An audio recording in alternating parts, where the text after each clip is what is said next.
Good evening guys! Magluluto po ako ngayon ng ginataang gulay. Kalabasa, okra, sitaw, at saka talong. Isasahog ko po ay isdang galunggong na tinanggalan ko na po siya ng tinik. Pagkatapos,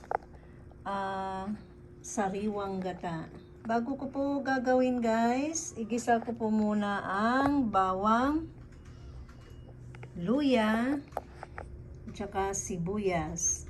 Isahog ko po na pampalasa ay patis, seasoning, minta or black pepper. Update ko kayo mamaya guys pag naluto na. Madali lang naman po itong lutuin.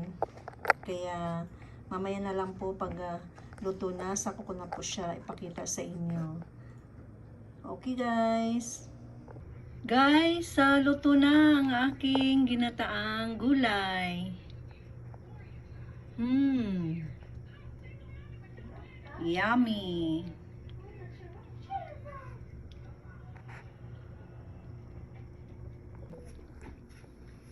Let's eat guys. Kain po tayo. Adobong manok.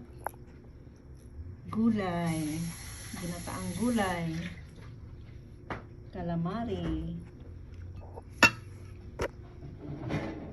Tira po kaninang tanghali ng ulam. Pritong isda.